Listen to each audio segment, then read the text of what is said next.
বাংলাদেশের রাজনীতিতে হঠাৎ বড় চমক দেখা দিয়েছে। শেষ মুহূর্তে পদত্যাগ করেছেন রাষ্ট্রপতি মোহাম্মদ শাহাবুদ্দিন। এই খবর ছড়িয়ে পড়তেই শুরু হয়েছে তুমুল আলোচনা। রাজনৈতিক অঙ্গনে তৈরি হয়েছে নতুন কৌতূহল ও প্রশ্ন। হঠাৎ এমন সিদ্ধান্ত কেন নিলেন রাষ্ট্রপতি? এর পেছনে কি কোনো অদৃশ্য রাজনৈতিক চাপ রয়েছে, নাকি এটি বড় কোনো কৌশলগত সিদ্ধান্ত? বিশ্লেষকরা বলছেন এর প্রভাব পড়তে পারে জাতীয় রাজনীতিতে। বিশেষ করে আলোচনায় উঠে আসছে, অনেকেই প্রশ্ন তুলছেন, এখানে কি নতুন কোনো রাজনৈতিক চাল রয়েছে? এই ঘটনার পর রাজনৈতিক সমীকরণ বদলে যেতে পারে। বিভিন্ন মহলে চলছে নানা ধরনের বিশ্লেষণ। কেউ বলছেন এটি একটি বড় কৌশল। দেশের রাজনীতিতে তৈরি হয়েছে নতুন অনিশ্চয়তা। সাধারণ মানুষের মধ্যেও বাড়ছে কৌতূহল। এখন সবার প্রশ্ন, এর পরবর্তী পদক্ষেপ কি হতে যাচ্ছে? সামনে কি নতুন কোনো রাজনৈতিক সমঝোতা আসছে, নাকি এটি বড় কোনো পরিবর্তনের শুরু? পুরো বিষয়টি বুঝতে শেষ পর্যন্ত ভিডিওটি দেখুন। রাজনীতির দাবার চালে আমাদের যা দেখানো হয়, পর্দার আড়ালে ঘটে ঠিক তার উল্টোটা। রাষ্ট্রপতি মোহাম্মদ শাহাবুদ্দিন চুপ্পু। বাংলাদেশের রাজনীতির ইতিহাসে এই নামটির পাশে চুপ্পু শব্দটি এতদিন কেবল একটি ডাক নাম ছিল, কিন্তু আজ এটি এক ভয়াবহ অধ্যায়। আপনি কি জানেন, বঙ্গভবনের অতি গোপন কক্ষে বসে এমন এক নীল নকশা আঁকা হচ্ছে যা জুলাই বিপ্লবের ১৬২ জন নিষ্পাপ শিশুর রক্তকে উপহাস করবে? আমিরে জামাত ডাক্তার শফিকুর রহমান কি কেবল একটি রাজনৈতিক ভাষণ দিয়েছেন, নাকি তার হাতে আছে এমন কোনো রক্তহীন করা তথ্য যা প্রকাশ পেলে থমকে যাবে পুরো রাষ্ট্র? আজ আমরা উন্মোচন করব সেই পর্দার আড়ালের ষড়যন্ত্র যা রাষ্ট্রপতিকে কাঠগড়ায় দাঁড় করিয়ে দিয়েছে। শুরু হচ্ছে এক মহাপ্রলয়ের কাউন্টডাউন। গল্পের শুরুটা কোনো জল্পনা দিয়ে নয়, বরং সরাসরি ময়দানের অ্যাকশন দিয়ে। গত কয়েকদিনে বাংলাদেশের রাজনৈতিক মানচিত্রে সবচেয়ে বড় কম্পনটি তুলেছেন জামায়াতে ইসলামীর আমির। তিনি কেবল রাজপথে বক্তব্য দিয়েই ক্ষান্ত হননি, তিনি এমন এক রহস্যের জাল বিছিয়েছেন যা রাষ্ট্রপতি শাহাবুদ্দিন চুপ্পুকে এক গোলক ধাঁধায় ফেলে দিয়েছে। আমিরে জামাত প্রকাশ্য জনসভায় দাঁড়িয়ে যে বক্তব্য দিয়েছেন তা সাধারণ কোনো রাজনৈতিক আক্রমণ নয়। তিনি দাবি করেছেন তিনি নিজেই ঘটনার সাক্ষী।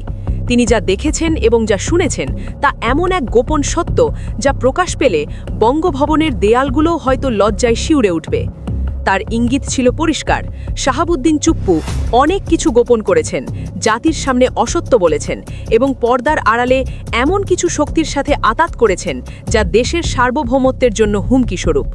অনুসন্ধানী দৃষ্টিতে দেখলে বোঝা যায়, জামায়াতের এই অবস্থান মোটেই আকস্মিক নয়, তারা ধাপে ধাপে এগোচ্ছে। আমিরে জামাত যখন বলেন সংসদ শুরু হলে আমরা সব ফাঁস করব, তখন বুঝতে হবে তাদের হাতে এমন কোনো দালিলিক প্রমাণ বা রেকর্ড আছে যা প্রকাশ পাওয়া মাত্রই রাষ্ট্রপতির পদত্যাগ অনিবার্য হয়ে পড়বে। জামায়াত নিজেকে এমন এক নৈতিক অবস্থানে নিয়ে গেছে যেখান থেকে পিছু হটার কোনো পথ নেই, না জামায়াতের জন্য না শাহাবুদ্দিন চুপ্পুর জন্য। এটি কেবল একটি রাজনৈতিক চাল নয়, এটি একটি পরিকল্পিত ইনভেস্টিগেশন যা জামায়াত অনেক আগে থেকেই সম্পন্ন করে রেখেছে। জামায়াতের অ্যাকশন কেবল ভাষণের মধ্যে সীমাবদ্ধ থাকেনি, তারা দ্রুততম সময়ে আনুষ্ঠানিক বিবৃতিতে চলে গেছে। জামায়াতে ইসলামীর কেন্দ্রীয় প্রচার বিভাগের সিনিয়র প্রচার সহায়ক মুজিবুল আলমের পাঠানো সেই সংবাদ বিজ্ঞপ্তিটি বিশ্লেষণ করলে এক ভয়াবহ চিত্র ফুটে ওঠে।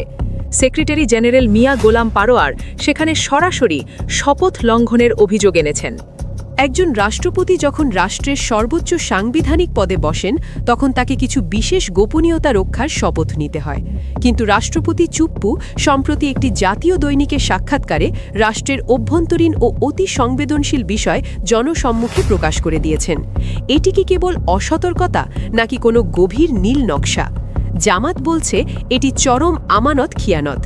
রাষ্ট্রের গোপনীয়তা রক্ষা করতে না পারা মানেই হল তিনি আর ওই পদে থাকার যোগ্যতা রাখেন না। এখানেই জামাত তাদের আসল দাবার চালটি চেলেছে। তারা খুব সূক্ষ্মভাবে ইমপিচমেন্ট বা অভিশংসনের গ্রাউন্ড তৈরি করে ফেলেছে।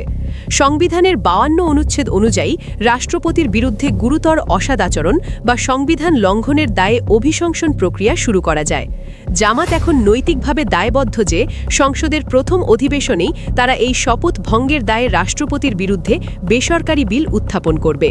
তারা জাতিকে দেখাতে চায় জুলাই গণ অভ্যুত্থানের পর বাংলাদেশে কোনো ছায়া স্বৈরাচারীর স্থান নেই। যদি তিনি স্বেচ্ছায় পদত্যাগ না করেন তবে তাকে সংসদীয় প্রক্রিয়ায় টেনে নামানোর এই মাস্টার স্ট্রোক জামাতকে এক অনন্য উচ্চতায় নিয়ে যাবে। রাষ্ট্রপতি চুপ্পুর এই পদ আঁকড়ে ধরার পেছনে কি কোনো অদৃশ্য শক্তির সংকেত আছে? কেন তিনি 2028 সাল পর্যন্ত টিকে থাকতে মরিয়া? এই পর্দার আড়ালের ষড়যন্ত্র নিয়ে আরও গভীরে যাওয়ার আগে বাংলাদেশের প্রতিটি সত্য এবং সাহসী ইনভেস্টিগেশন সবার আগে পেতে আমাদের চ্যানেল নিউজ বিডি5 সাবস্ক্রাইব করুন। আপনার একটি সাবস্ক্রিপশন আমাদের ক্ষমতাশালীদের মুখোশ উন্মোচন করতে সাহস যোগায়। এখন প্রশ্ন উঠতে পারে, কেন শাহাবুদ্দিন চুপ্পুকে সরানো এত জরুরি? এর পেছনে রয়েছে এক জটিল ভূ-রাজনৈতিক সমীকরণ। আওয়ামী লীগ ক্ষমতাচ্যুত হওয়ার পর তাদের শেষ আশ্রয়স্থল হয়ে দাঁড়িয়েছে বঙ্গভবন। ডক্টর ইউনূস সরকারের প্রতিটি পদক্ষেপকে আইনি বা সাংবিধানিক মারপেচে আটকে দেওয়ার জন্য চুপ্পু হলেন এক লিভিং টুল বা জীবন্ত হাতিয়ার। বিশেষ করে শেখ হাসিনার বিরুদ্ধে চলমান গণহত্যা প্রক্রিয়া যখন চূড়ান্ত পর্যায়ে পৌঁছাবে তখন রাষ্ট্রপতির ক্ষমতা হবে নির্ণায়ক। আইন অনুযায়ী ফাঁসির দণ্ডাদেশ হওয়ার পর আপিলের সুযোগ থাকে না বললেই চলে, কেবল রিভিউ পিটিশন থাকে। কিন্তু সবশেষে একটি পথ খোলা থাকে, সংবিধানের 49 অনুচ্ছেদ অনুযায়ী রাষ্ট্রপতির কাছে প্রাণ ভিক্ষার আবেদন।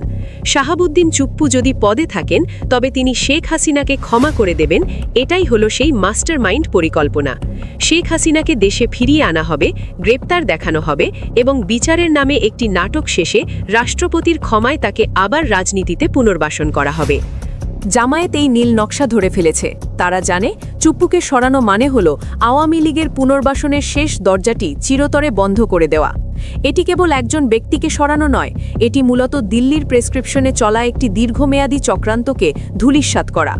জামাত যদি এই ইমপিচমেন্ট সফল করতে পারে তবে ইতিহাসে তারা হবে সেই দল যারা একজন অযোগ্য এবং শপথভঙ্গকারী রাষ্ট্রপতিকে জয় বাংলা করে দিয়েছে। এখানেই গল্পে নতুন মোড় আসে। জামাত যখন দাবার চাল দিয়ে ফেলেছে তখন বিএনপির অবস্থান কি? এটি বাংলাদেশের রাজনীতির সবচেয়ে বড় রহস্য।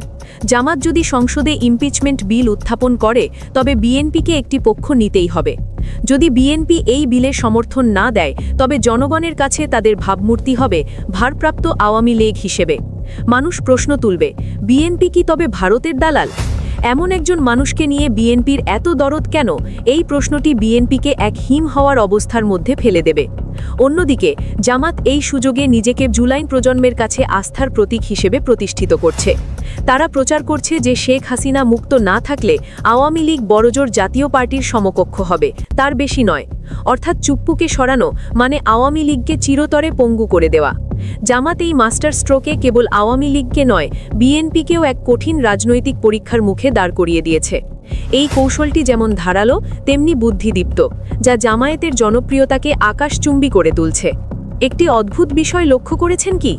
রাষ্ট্রপতি শাহাবুদ্দিন নিজের নাম থেকে চুপ্পু শব্দটি ছেঁটে ফেলতে চেয়েছেন। কেন? একজন মানুষের ডাকনাম তার শেকড়, তার পরিচয়। কিন্তু যখন কেউ অপরাধবোধে ভোগে বা নিজের অতীত পরিচয়কে এলিট অবয়বের নিচে ঢেকে ফেলতে চায় তখনই সে নাম বদলের আশ্রয় নেয়। এটি অনেকটা সেই মানুষের মতো যারা বংশ পরিচয় লুকিয়ে নামের পেছনে চৌধুরী বা এলিট উপাধি লাগায়। কিন্তু পরিচয় কি কখনো লুকিয়ে রাখা যায়? জামায়াতে ইসলামী ঠিক এই জায়গাটিতেই আঘাত করেছে। তারা বলছে পরিচয় লুকিয়ে বা নাম বদলে পার পাওয়া যাবে না। 2028 সাল পর্যন্ত বঙ্গভবনে নিশ্চিন্তে বসে থাকার যে রঙিন স্বপ্ন চুপ্পু দেখেছিলেন, জামাত তা ভেঙে দিতে বদ্ধপরিকর। কারণ তার পেছনে রয়েছে ভারতের পরিকল্পনা এবং আওয়ামী লীগের এজেন্ডা। জামাত এখন সেই তথ্যের অস্ত্র বের করবে যা হবে রাষ্ট্রপতির জন্য মরণাস্ত্র।